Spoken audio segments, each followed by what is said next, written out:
ঢাকা চট্টগ্রাম মহাসড়কের মদনপুর এলাকায় আছেন সহকর্মী আরাফাত ইসলাম শুভ। সড়কের পরিস্থিতি এবং বিশৃঙ্খলা সম্পর্কে জানতে সরাসরি যুক্ত হচ্ছে তার সঙ্গে। শুভ, কি দেখছেন এই যে সড়কে আসলে যে থ্রি হুইলার গুলো নিষেধাজ্ঞা সত্ত্বেও চলাচল কিংবা উল্টো পথে যাতায়াত, সেই সাথে ফুট ওভার ব্রিজ ছাড়া ঝুঁকি নিয়ে রাস্তা পারাপার, এই বিষয়গুলো কিন্তু আসলে নিত্যদিনের দেখা যাচ্ছে। তো এই বিষয়ে কর্তৃপক্ষ কতটা নজরদারি করছেন সে বিষয়ে জানাবেন।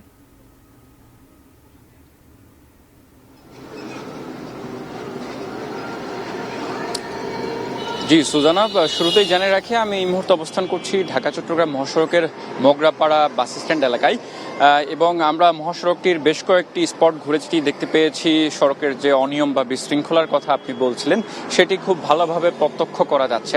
বিশেষ করে যদি তিন চাকার যে সকল যানবাহন মহাসড়কে চলাচল নিষিদ্ধ রয়েছে তারা কিন্তু নিয়ম অমান্য করে অবাধে চলাফেরা করছে মহাসড়কে এবং খুব দাপটের সঙ্গে চলাফেরা করছে, যেটি প্রায়শই কিন্তু দুর্ঘটনার শিকার হচ্ছে এই সকল যানবাহনগুলো।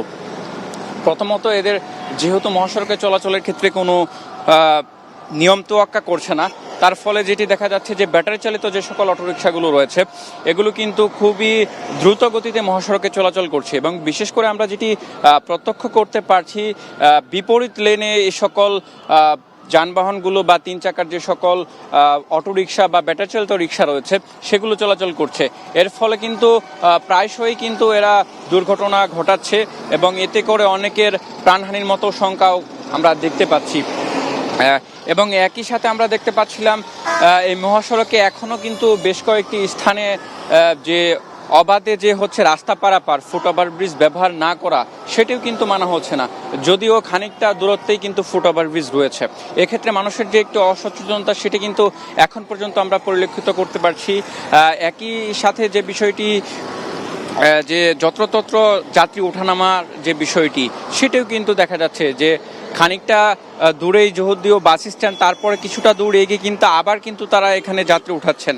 নির্ধারিত যে বাস স্টপেজ রয়েছে সেই বাস স্টপেজে যাত্রী ওঠানামা না করার ফলে কিন্তু পেছনে থাকা যেটি চলমান যে যানবাহনটি থাকে সেটি কিন্তু তার গতি রোধ করতে হয় এবং এর ফলে কিন্তু মহাসড়কে কিন্তু একটি যানজটের সৃষ্টি হয়। সব মিলে যেটি বলা যেতে পারে যে মহাসড়কে শৃঙ্খলা নেই বললেই চলে, যদিও ট্রাফিক পুলিশ বলছে তারা তাদের চোখে যখন পড়ছে তারা কিন্তু সাথে সাথে সেটিকে আইনের আওতায় আনছেন এবং মামলা থেকে শুরু করে জরিমানা পর্যন্ত দিচ্ছেন। সব মিলে এই ছিল এখন পর্যন্ত আমার কাছ থেকে ঢাকা চট্টগ্রাম মহাসড়কের আজকের ইস্যু অফ দ্য ডের সর্বশেষ আপডেট।